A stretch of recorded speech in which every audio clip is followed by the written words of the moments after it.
स्वागत है आपका एच एजुकेशन हिंदी में। इस वीडियो में हम लोग जानेंगे कि ह्यूमन रिसोर्स मैनेजर का क्या रोल है और साथ ही साथ यह भी जानेंगे कि ह्यूमन रिसोर्स मैनेजर को कौन कौन से चैलेंजेस फेस करने होते हैं। किसी भी ऑर्गेनाइजेशन में ह्यूमन रिसोर्स मैनेजर का बहुत इंपॉर्टेंट रोल रहता है। ह्यूमन रिसोर्स मैनेजर ऑर्गेनाइजेशन को गोल अचीव करने में हेल्प करता है।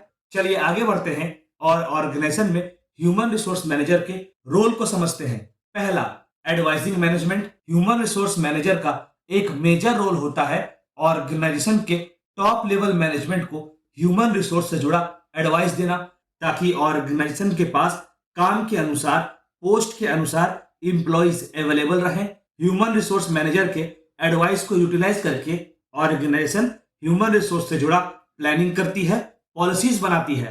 अगला, कंपनसेशन प्लान्स। इंप्लॉइज के लिए कंपनसेशन प्लान बनाने का काम ह्यूमन रिसोर्स मैनेजर का होता है। इस काम के लिए ह्यूमन रिसोर्स मैनेजर मैनेजमेंट से सलाह करता है और जरूरी प्लान्स को डेवलप करता है, ताकि इंप्लॉइज को उनके परफॉर्मेंस के अनुसार उचित कंपनसेशन प्रोवाइड किया जा सके। अगला, ट्रेनिंग ऑफ द एम्प्लॉइज। समय के बदलने के साथ साथ काम करने के तरीकों में, काम करने के मेथड्स में भी बदलाव देखने को मिलता है। तो इस बदलाव के साथ एडजस्टमेंट करने के लिए एम्प्लॉइज को आवश्यक ट्रेनिंग प्रोवाइड करना जरूरी होता है, ताकि वे नए मेथड्स के हिसाब से काम कर सके। ह्यूमन रिसोर्स मैनेजर समय समय पर सिचुएशन को एनालाइज करता है और जरूरत पड़ने पर ह्यूमन रिसोर्स के लिए, इंप्लॉइज के लिए ट्रेनिंग का अरेंजमेंट करता है और इंप्लॉइज को ट्रेनिंग प्रोवाइड करवाता है। अगला, सोशल वेलफेयर। ऑर्गेनाइजेशन सोसाइटी का पार्ट होता है। इस नाते ऑर्गेनाइजेशन का मॉरल ड्यूटी, नैतिक कर्तव्य होता है सोसाइटी का ग्रोथ और डेवलपमेंट में कंट्रीब्यूट करना, जैसे एम्प्लॉयमेंट अपॉर्चुनिटी प्रोवाइड करना, मेडिकल फैसिलिटीज को अवेलेबल कराना, एजुकेशनल फैसिलिटीज प्रोवाइड करना आदि। सोसाइटी के लिए वेलफेयर पॉलिसी बनाने में ऑर्गेनाइजेशन को ह्यूमन रिसोर्स मैनेजर गाइड करता है, ताकि ऑर्गेनाइजेशन इस तरह से परफॉर्म करे जिससे सोसाइटी का भला हो सके। अगला, act as a communicator. Human resource manager communicator का भी काम करता है।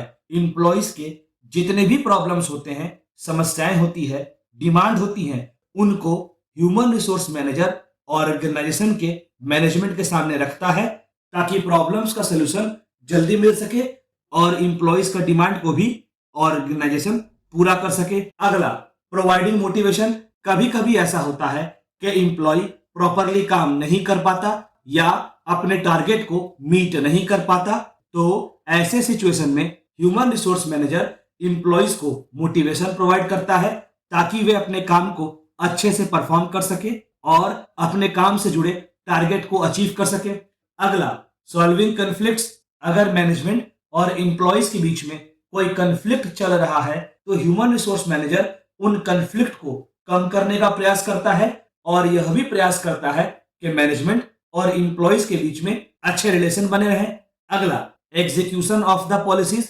केवल इंप्लॉइज से जुड़ा प्लान बनाने से कुछ नहीं होता, उन प्लान्स को इंप्लीमेंट करना भी जरूरी होता है। इंप्लॉइज से जुड़े, ह्यूमन रिसोर्स से जुड़े इंपॉर्टेंट प्लान को इंप्लीमेंट करवाने में ह्यूमन रिसोर्स मैनेजर एक बहुत इंपॉर्टेंट रोल प्ले करता है। ह्यूमन रिसोर्स मैनेजर अपने इनिशिएटिव से यह इंश्योर करता है कि इंप्लॉइज से जुड़े जितने भी प्लान्स है वो प्रॉपरली इंप्लीमेंट किए जा सके, ताकि इंप्लॉइज और ऑर्गेनाइजेशन दोनों का फायदा हो सके। ऑर्गेनाइजेशन में काम करने के दौरान ह्यूमन रिसोर्स मैनेजर को कई चैलेंजेस का सामना करना पड़ता है। कभी कभी ह्यूमन रिसोर्स को मैनेज करना, इंप्लॉइज को मैनेज करना एक चैलेंजिंग टास्क साबित होता है।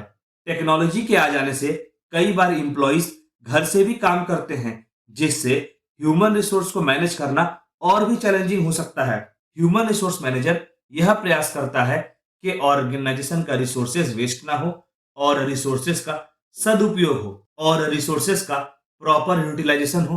ह्यूमन रिसोर्स मैनेजर के पास सबसे पहला काम यह होता है कि वह मैनेजमेंट के डिमांड्स को मीट कर सके। कहने का मतलब हुआ, ह्यूमन रिसोर्स मैनेजर को यह देखना होता है कि मैनेजमेंट को जैसा काम चाहिए, इंप्लॉइज ठीक उसी तरह से काम को पूरा करे। और साथ ही साथ ह्यूमन रिसोर्स मैनेजर यह भी देखता है कि इंप्लॉइज को भी उचित रेम्युनरेशन मिले, उचित बेनिफिट्स मिले, काम करने के लिए प्रॉपर वर्किंग कंडीशन मिले और समय समय पर काम से जुड़ा सपोर्ट भी मिले।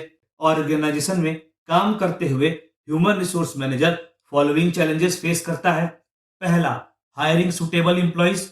जरूरी नहीं है कि सारे एम्प्लॉइज जो इंटरव्यू देने आए हैं वे काम के लिए, पोस्ट के लिए सुटेबल हो।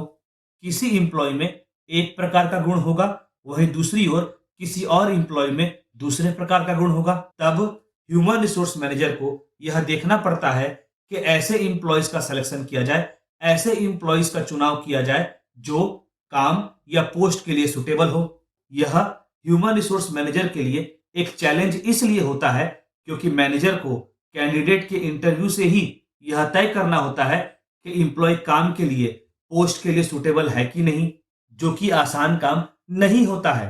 केवल एक इंटरव्यू से एम्प्लॉय का सारा स्किल सेट, एग्जैक्ट बिहेवियर का पता लगाना काफी कठिन होता है। अगला, रिटेनिंग गुड एम्प्लॉयज। आज के समय में एम्प्लॉयज को केवल सैलरी या वेजेस के दम पर ऑर्गेनाइजेशन में लंबे समय तक रिटेन करना एक चैलेंज होता है। आज के एम्प्लॉयज ऑर्गेनाइजेशन में ज्वाइन करते समय यह भी देखते हैं कि उनका पर्सनल और प्रोफेशनल ग्रोथ होगा कि नहीं। प्रत्येक एम्प्लॉयज अलग होते हैं और अलग अलग एम्प्लॉयज अलग अलग फैक्टर से मोटिवेट होते हैं। तो फिर ह्यूमन रिसोर्स मैनेजर को लगातार यह सोचना पड़ता है कि कैसे टैलेंटेड एम्प्लॉयज को लंबे समय तक ऑर्गेनाइजेशन में रिटेन किया जा सके। अगला, training and development of the employees. समय के बदलने के साथ साथ काम करने के तरीकों में काफी बदलाव देखने को मिलता है और समय समय पर नए टेक्नोलॉजी भी आते रहते हैं। तो ऐसे में ह्यूमन रिसोर्स मैनेजर को एम्प्लॉयज के लिए जरूरी और सुटेबल ट्रेनिंग अवेलेबल कराना होता है ताकि एम्प्लॉयज का डेवलपमेंट हो सके और एम्प्लॉयज काम को बेहतर तरह से परफॉर्म कर सकें। ह्यूमन रिसोर्स मैनेजर को यह देखना होता है कि ऐसे ट्रेनिंग प्रोग्राम को चुना जाए या ऐसा ट्रेनिंग प्रोग्राम को फ्रेम किया जाए जिससे सारे एम्प्लॉयज को ट्रेनिंग का फायदा मिल सके। ऐसा ना हो कि कुछ एम्प्लॉयज को ट्रेनिंग समझ आए, वहीं दूसरी ओर कुछ एम्प्लॉयज को ट्रेनिंग समझ ही ना आए, तो इससे ट्रेनिंग का फायदा सारे एम्प्लॉयज को नहीं मिल पाएगा। ह्यूमन रिसोर्स मैनेजर के सामने चैलेंज यह होता है कि वह सारे एम्प्लॉयज का मेरिट, स्किल सेट और इंटेलेक्चुअल कैपेसिटी, बौद्धिक क्षमता को समझे और उस हिसाब से ट्रेनिंग प्रोग्राम को डेवलप करे या ट्रेनिंग प्रोग्राम को अरेंज करे। अगला, फिक्सिंग कॉम्पनसेशन।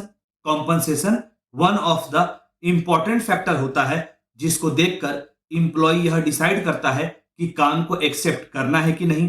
प्रॉपर कंपनसेशन को फिक्स करना एक चैलेंजिंग काम होता है। जैसा कि हम लोगों ने देखा कि अलग अलग एम्प्लॉयज को अलग अलग फैक्टर्स मोटिवेट करते हैं, अलग अलग चीज मोटिवेट करता है। कोई एम्प्लॉय ज्यादा सैलरी से मोटिवेट होता है तो कोई एम्प्लॉय प्रमोशन से मोटिवेट होता है।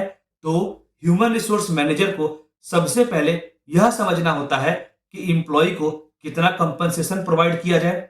अलग अलग कंट्रीज में, अलग अलग देशों में कंपनसेशन से जुड़ा रूल्स भी होता है जिसमें यह बताया रहता है कि एम्प्लॉयज कितना घंटा काम करेगा, एम्प्लॉयज को कम से कम कितना पैसा मिलना चाहिए, एम्प्लॉयज को क्या क्या बेनिफिट्स मिलना चाहिए आदि। ह्यूमन रिसोर्स मैनेजर को यह भी देखना होता है कि एम्प्लॉयज का कंपनसेशन सारे रूल्स रेगुलेशंस को फॉलो करके ही फिक्स किया जाए।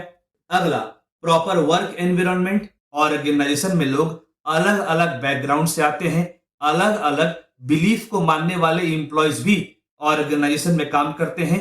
तो ऐसे में ह्यूमन रिसोर्स मैनेजर के सामने यह चैलेंज होता है कि वह ऐसा वर्किंग एनवायरनमेंट को बनाए जिसमें सारे बैकग्राउंड के एम्प्लॉयज, अलग अलग बिलीफ के एम्प्लॉयज, अलग अलग जेंडर के एम्प्लॉयज आसानी से काम कर सके, एफिशिएंसी से काम कर सके। अगला, रेडी फॉर फ्यूचर चेंज। जैसा कि हम लोग जानते हैं कि फ्यूचर अनसर्टेन होता है, भविष्य अनिश्चित होता है। कभी ऑर्गेनाइजेशन को प्रभावित करने वाले फैक्टर्स, अफेक्ट करने वाले फैक्टर्स में बदलाव आ सकता है। एम्प्लॉयज से जुड़ा रूल्स और रेगुलेशंस में भी बदलाव आ सकता है। काम करने के मेथड्स और अप्रोच में भी बदलाव आ सकता है। तो ऐसे में ह्यूमन रिसोर्स मैनेजर के सामने चैलेंज यह होता है कि वह ऑर्गेनाइजेशन और एम्प्लॉयज को भविष्य में आने वाले चेंजेस, फ्यूचर में आने वाले चेंजेस के लिए रेडी करे, तैयार करे। और इतना ही नहीं, ह्यूमन रिसोर्स मैनेजर को इंप्लॉइज को मोटिवेटेड रखना भी जरूरी होता है, ताकि वह चेंजेस का विरोध ना करे, बल्कि चेंजेस के हिसाब से अपने आप को ढालने का प्रयास करे। अगला, प्रिपेयरिंग न्यू एम्प्लॉइज। ऑर्गेनाइजेशन में समय आने पर सीनियर एम्प्लॉइज रिटायर हो जाते हैं। जब सीनियर एम्प्लॉइज रिटायर हो जाते हैं या कुछ एम्प्लॉइज काम छोड़कर चले जाते हैं, तो पोस्ट खाली हो जाता है। तो ह्यूमन रिसोर्स मैनेजर के सामने चैलेंज यह होता है कि वह बाकी के एम्प्लॉइज को तैयार रखे, ताकि जब सीनियर एम्प्लॉय रिटायर हो जाए या कुछ एम्प्लॉइज काम छोड़कर चले जाएं, तो ऐसे सिचुएशन में खाली पोस्ट को, वेकेंट पोस्ट को भरना आसान हो जाए, जिससे ऑर्गेनाइजेशन का काम सही से चलता रहे।